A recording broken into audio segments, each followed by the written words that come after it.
Sócrates era um dos homens mais sábios da antiguidade. Em fato, até hoje pode dizer-se que ele é um dos homens mais sábios da história de toda a humanidade.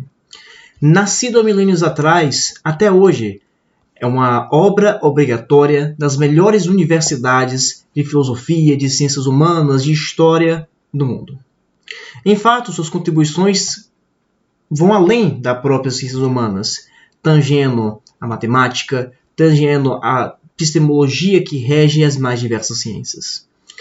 Mas você poderia imaginar que um homem deste calibre, um homem desta erudição, deve ter sido também um homem economicamente, financeiramente, muito bem sucedido. Mas, em fato, este não era o caso.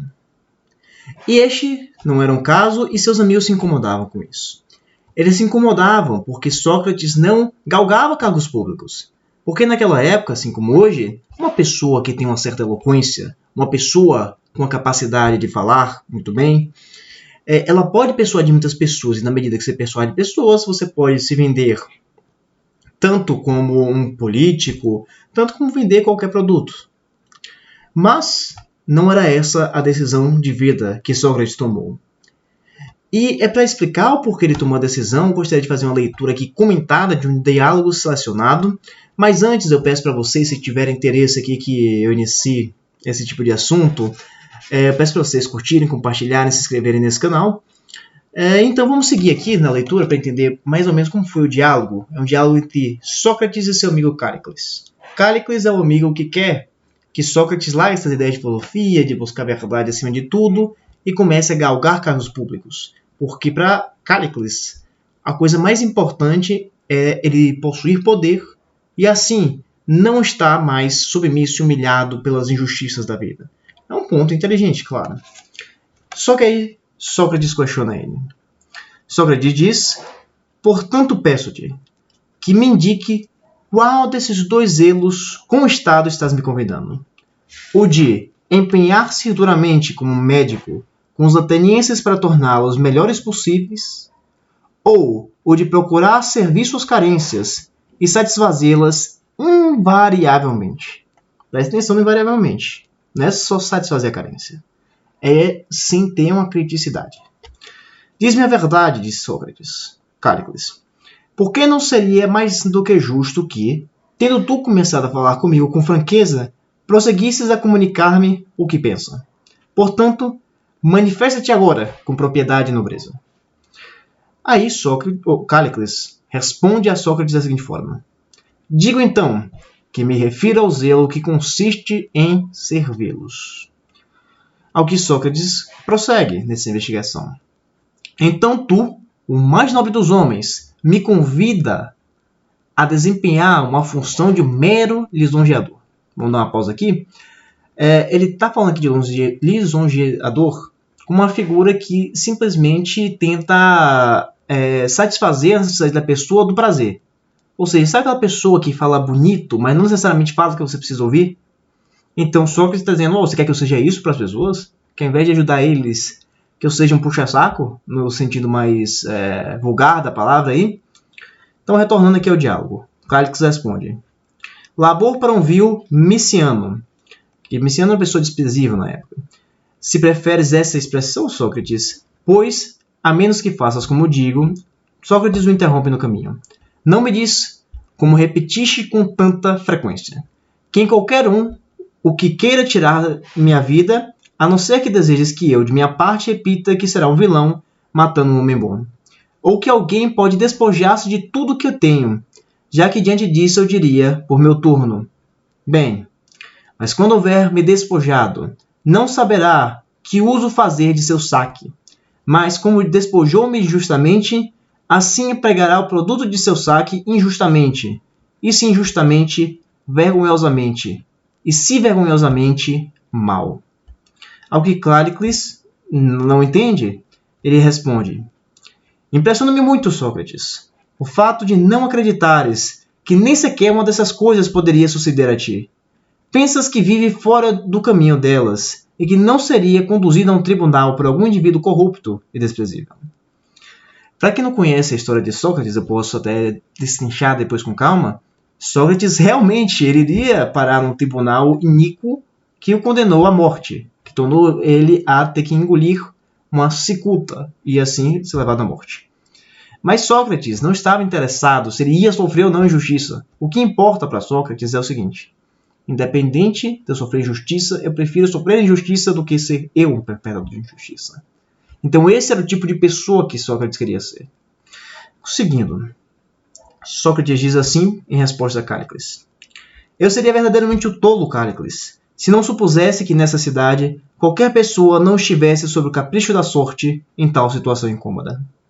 Mas ao menos de uma coisa estou certo, que se algum dia for conduzido ao tribunal e ficar exposto a qualquer dos perigos que mencionas, será um biltre que lá me conduzirá, pois nenhum homem honrado acusaria alguém que não perpetrou injustiça alguma, e não seria nada estranho que eu fosse executado.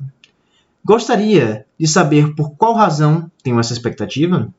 Cállicles concorda. Certamente eu quero saber por que tem essa expectativa. Ao que Sócrates diz: acho que sou muito e poucos, se não o único em Atenas, que assume a verdadeira arte política, e o único homem na atualidade que pratica a genuína política. Consequentemente, como os discursos que pronuncio ocasionalmente não visam a gratificação, mas ao que é o melhor, ao invés do que é mais prazeroso, e como não me disponho a lidar com esses brinquedos bonitinhos que recomendas, não terei que dizer na barra do tribunal. E a mesma avaliação que apliquei a Apolo, que era uma das pessoas que estavam dialogando antes, volta-se para mim, pois serei como um médico julgado por um júri de crianças em uma acusação formal feita por um cozinheiro. Que ele está dizendo aqui que é um descompasso de pessoas que sabem administrar a justiça, sabem o que é o direito, sabem o que é a verdade, sabem do que está avaliando, e aqueles que praticam justiça, que são entendidos para ele como pessoas fora de lugar, ou seja, um julgamento de crianças e cozinheiros, ou seja, pessoas que estão fora do espaço e que só querem dar aquilo que pedem, como o cozinheiro prepara a comida que você quer ter o prazer. A pessoa que, sei lá, um pizzaiolo não se incomoda que tal pizza faz mal para você, ele vai dar o que ele foi colocado ali para te conceder. Ele não tem que fazer a sua dieta, entendeu? Então, seguindo, né?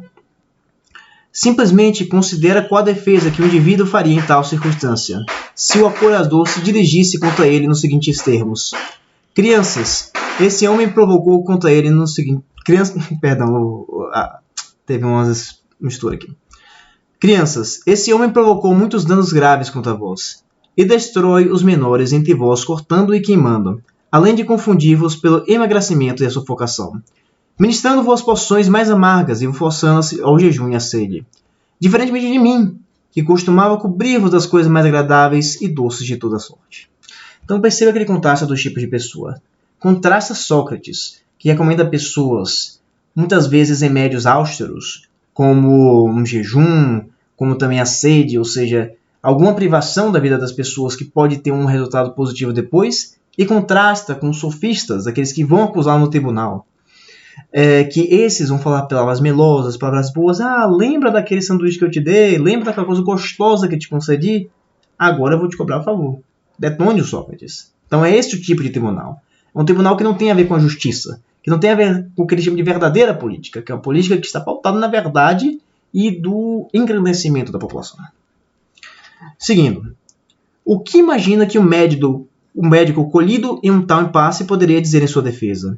Ou se ele dissesse a verdade, ou seja, sim, crianças, tudo isso que eu fiz em favor da vossa saúde.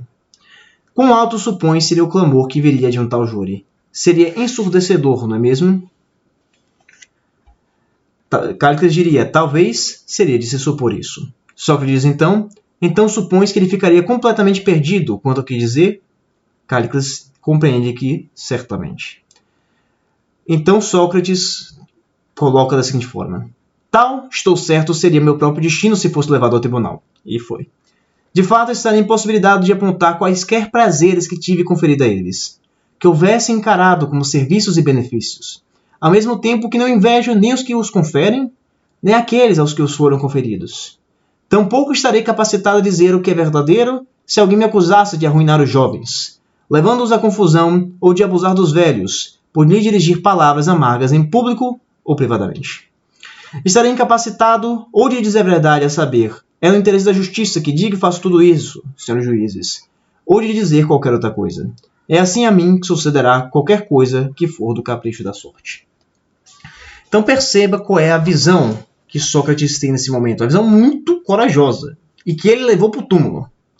Que é aquela visão que uma pessoa que está engajada na investigação acerca da política, acerca da filosofia, acerca das ciências humanas, a pessoa que realmente quer mudar o mundo para melhor, essa pessoa tem que se colocar numa perspectiva tal, que ela não está apenas dando prazer em troca de um benefício. Essa troca mútua, esse famoso, como diz a expressão do jargão político local, toma lá da cá.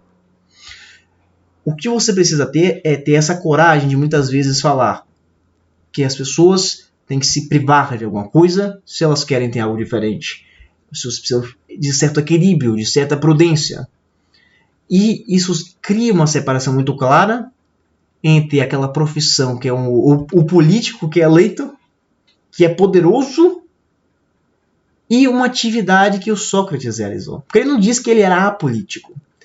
E isso é um erro que as pessoas cometem com muita frequência. As pessoas acham que você não se candidatar, você não militar para um partido, é você ser uma pessoa política.